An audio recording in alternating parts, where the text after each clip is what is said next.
Interesting things happen when your guts tell you one day, figure it out. And then I find myself inside of a spiral of research trying to figure it out, and it's interesting when I actually figure it out. But today I want to share with you something I've been studying for a while called geomancy. And there are different types and variations and traditions regarding this divinatory practice. So have an open mind, and if you want to do further research, definitely give it a try, because this is amazing. I freaking love this so much, and I think this deserves to be shared with the world. Okay, so let's start talking about what is geomancy. Geomancy comes, and I will use my notes because I'm not good saying things by memory. So geomancy comes from Latin and means geomantia.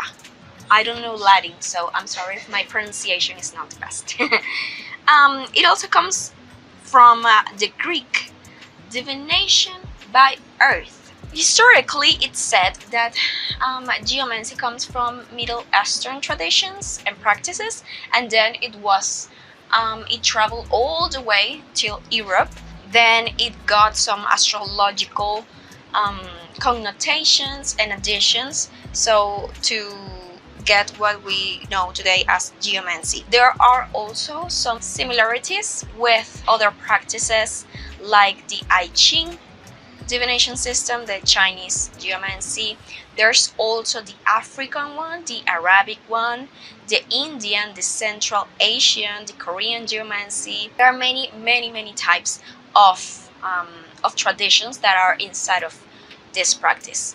What is meant to be understood as geomancy is basically divination, a divination system based on the earth, on the dirt, on the soil. Okay, so if you really like earth topics, Capricorn, Virgo, Taurus, you're definitely gonna enjoy this, because I am loving this. I tried this on sand, but I cannot see anything, so I'm gonna stick to pen and paper. But this is basically something, or a system, a divination system that you draw, in which you draw dots on the earth, on the dirt, and then you craft a symbol, one of 16 symbols, and then each one of these symbols has a meaning. And there's also combinations, there's also aspects to it, and then you can incorporate some kind of astrological interpretations inside of each one of these. So it's very interesting when you start to read more about this. There's a book called Astrological Geomancy, in which, of course, there's the system of the 7 planets. Okay, so just take into consideration that.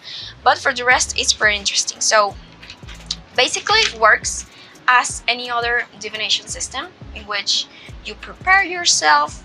You can ask a god, you can ask one of the planets. Some people use the celestial or Olympic spirits, and I found this can be actually a great way to communicate also with deities. So yeah, let's get into it. As I was mentioning before, there are 16 figures inside of the geomancy. All of these symbols have characteristics, have a definition, they have like counterparts, so you would have two sides of the coin. There's also, I've seen that there's an association of coins that you can use to understand or read these symbols in a better way. You basically have characteristics like the zodiacal sign, the stability, the direction, the goodness of the element, the timing, the humor. You ask your question, which must be specific. Okay, you want it to be specific and in a time frame if it's possible. For example, will I this is just an example, will I win the lottery in the next month, for example. Of course, you also want to be realistic in the question you're formulating. Will I win the lottery in the next month? Okay, that's something pretty accurate as you create the sentence. After that, you're gonna pick a piece of paper. You're gonna pick some paper, and what you're gonna do is that you're gonna have a pen, okay? And for this, I'm gonna show you here. So for this, what we're gonna do is that we are gonna write down our question. You want to be in a place, in a mind space that it's propitious for divination, okay? Maybe try some a guided meditation, or just find yourself in a good state, okay? You write down your question. You make sure that it's set in a time frame and it's a specific, and then you wanna create a row of dots from right to left, because that's how you write in Arabic, and you're gonna create them without thinking, okay? For example, in my case, it's kind of hard to make the dots without counting them, so I would chant something in the background, or I would think about an image. That helps, okay? So my question was, will I win the lottery during this month? And then I would do something like this.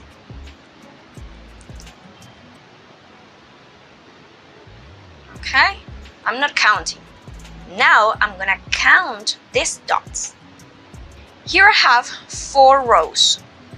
I want to have 4 rows, and I have the numbers. And now, depending on even or odd, I'm gonna generate 1 dot or 2 dots. For example, this one is even, so I would have 2 dots.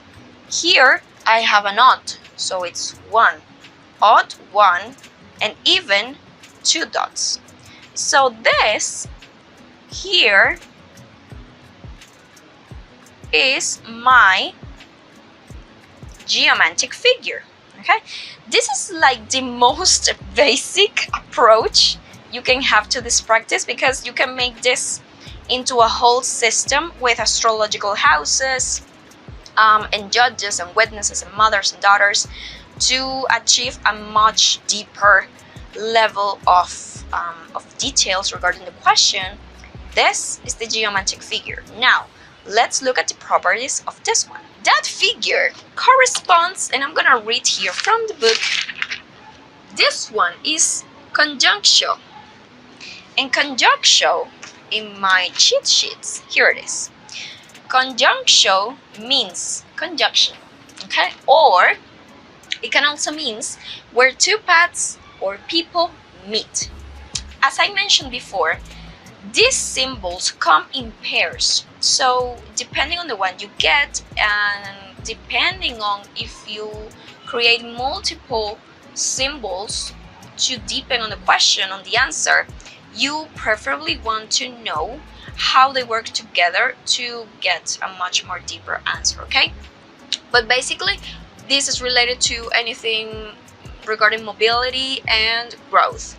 Now, conjunctio has a property of being a stable, of being a neutral ground, and it also has this very symmetric perspective regarding the graphics and the images. So it's something that's pretty balanced, that you cannot define an answer. So it's not a geometric figure that will tell you like an exact answer. And to be honest, considering the question, that's pretty accurate. Now, regarding other characteristics, its humor is sanguine. It's something that's very related to expansive, of something of energy, of being happy, of being energetic, okay? And it also has as its ruler the planet Mercury and the sign of Virgo. So for this, for example, I would create the system of the zodiac, of the astrological wheel, to get a little bit more of information. But that's just that's something not that hard, to be honest. You just need to be very detailed about the characteristics of it. But this is basically what it is about this type of geomancy, okay? You formulate your question, you create a series of dots, you count them as even or odd, and then you generate the figure. What you have left would be the meaning of the figure that you can perfectly Google for that, and then you would have the answer to your question. So some other characteristics you're gonna find regarding geomancy are related to being a stable or an unstable energy, and this is just related to for a long period of time, for example, or if it's something that will remain for a short period of time.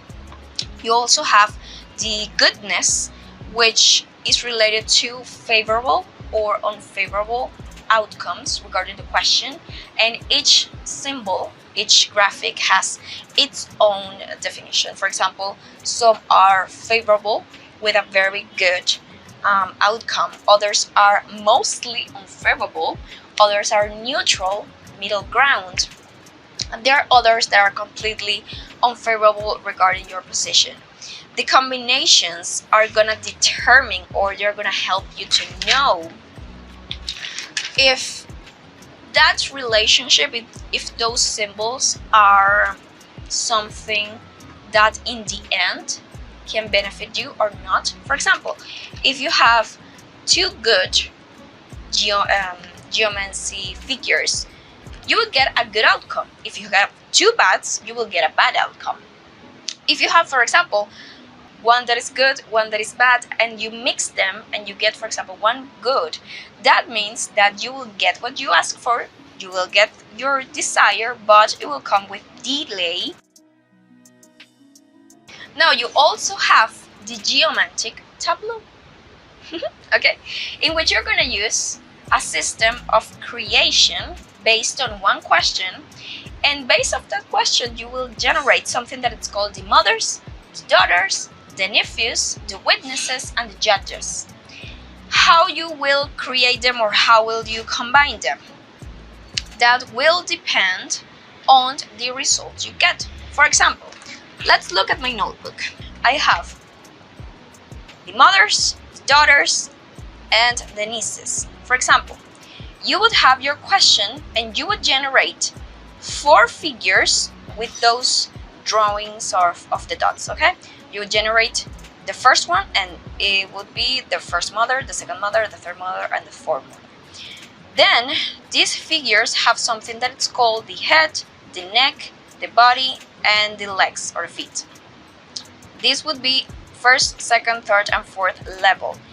And from these 4 mothers, you're gonna mix them to generate then the daughters. You're gonna mix all the first row, all the second row, all the third row, and all the fourth row. For example, in the first one we have 2 1 1 2, and then we have 2 1 1 2, then we have 1 2 1 1 1 2 1 1, then 2 2 2 2 2 2 2 2, and then 1 1 1 2 1 1 1 2. These are the daughters. Okay, now with this and this, you're gonna generate the nieces or the nephews. Some authors call them in different way.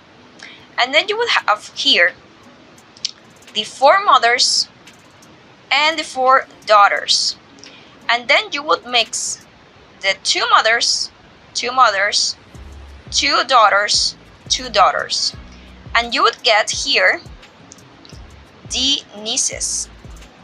How do you mix them? You sum the first row. 2 plus 1 is 3. 3 gets you 1 dot because it's odd. Then you have 1 and 2, 3, again odd. 2 plus 2 is 4. 4 is even, then it's a 2. And then you have 1 plus 1, 2, which means even, it's a 2. Okay, you get what I mean? Now you would do the same with the other 2, the other 2, and the other 2. And now you have the 4 nieces, okay? Now you would generate something that is called the witnesses. The witnesses are created by mixing this and this. You mix this and this and you get the first witness and the second witness. How would you mix them? By doing the same. You're gonna sum the first row, the second row, the third row, and the fourth row. 1 plus 1 is 2. 2 gives you an even number. Then you have 2 plus 1 is 3. You have an odd number. and then you get the witness and the witness. Then you sum up the two witnesses and you get the judge, okay? And the judge, it's gonna be kind of like your final answer, like the complete answer to this question. And if you want more details, you would check the position of each one of these characters, okay? Now you would say, okay, Brittany, for example, what are the meaning of these characters? You would create a tableau, which would be something like this. You have this tableau in which you have the 12 houses of the zodiac, okay? So that would be 1, 2, 3, 4, 5, 6, 7, 8, 9, 10, 11, and 12. And then you're gonna locate the mothers, the daughters, the nieces, the judges, and the witnesses inside of this table. How would you do that? For example, you would have mother 1 in number 1. You will have mother 2 in number 10. You will have mother 3 in number 7. Mother 3. And then you will have mother 4 in number 4. Mother 4, okay? 1, 2, 3, and 4. Now you have the daughters. The daughters would be here, daughter 1. The daughter 2 will be in 9, daughter 2. And then you will have number 3, daughter 3. And then you will have daughter 4. I'm sorry, daughter 2, it's here, not here. It was my mistake, I'm sorry. Daughter 1, 2, 3, and 4. Now you would have the nephews or the nieces, and you would locate them here. Number 1 in the 9, here, nephew 1. You would have number 2 here, nephew 2. Then you would have nephew 3. And then you would have nephew 4, okay? These are the location of all of them. Inside, you're gonna have the witness 1, the witness 2, and the judge, okay? Now, you would look, for example, if I'm asking about the lottery, okay? Lottery. If I'm asking about the lottery, I would locate my question inside of the house of this table. For example, lottery can be related to the house number 2, to profit, to money, resources. In house number 2, it's here. It's generated by the daughter number 1. Daughter 1, house 2, okay? And depending of the symbol that I got here, I would say if my venture would be good or not, okay? I also have to analyze how was this daughter created. I mean, I would have to look at the first house and the 10th house, mother 1 and mother 2. And I have to also think if these symbols are good, if they are bad, if they are neutral, and how they created this element, okay? Remember, the judges are going to be your final answer, but you also want to look at the specific houses of these symbols, okay, of these meanings. Which it's funny because we would have the number 1 and the number 10, which are related to the self, okay? We would have number 1 talking about life, health, appearance, beauty, riches, success. And then you would have number 10, which is related to fortune, honor, kings, fame, victory, legacy. And how did that create number 2 for profit, loss, mercantile activities, etc. Okay? So that would basically be how would you perform this tableau and how you would get more information out of it. Okay? You can also add some astrological symbolism to this, and the planets, and the humors, and the timings, and a bunch of other things. We could go much more deeper into this, but I really don't want to make this video too long because I am trying to, I'm really trying to make shorter, concise videos, not talking too much. But I am very excited about this. I'm definitely super excited about this. and it's different. It's different. And I also, while I was reading the book, it was interesting because he was talking about all the astrological symbolisms and how they work together, and how, of course, you know that in astrology we have the conjunctions, the sextiles, the opposition, the squares, the triangles, and all of those aspects that also enter inside of the geomantic figures, and how you understand this inside of the astrological table. Okay, so for example, he was explaining that you have the 7 planets, because this is based on the system of the 7 planets, that book specifically. Okay, he was explaining that you have the sympathetic and the antipathetic to each planet, and then you would have the mixtures of them. So for example, you would have, if you mixed Venus with the moon, you would have insanity. If you mixed the Mars with the moon, you would have hallucinations, things like that. But it was interesting because he explained that each planet had a color. So for example, the sun is gold or yellow, and then you would have Jupiter blue, and Venus is green. So I thought, okay, that's also interesting, because I have this little thing here, and if you have been around, you know that I'm an architect, by the way, and we have this thing that it's called the color wheel, okay, that we use to create patterns and colors and the palette of colors with different associations and things. So it was interesting because when you mix yellow and blue, you get green. Okay, so if we take this into astrology, that would be something like, based on the system, mixing the sun with Jupiter to get Venus. So I just find very, very interesting to have that those associations. So I think I will let you go with this, and I hope you like this. I hope I was able to transmit the idea of geomancy instead of this scenario. And if you did, let me know in the comments, and if you did not, please also let me know in the comments. Remember to check out my description, because I've just created a Patreon, and if you wish to support my work, or if you like what I do, feel free to check all the information down below in the description. So yeah, I hope you like this, and I will see you in the next one.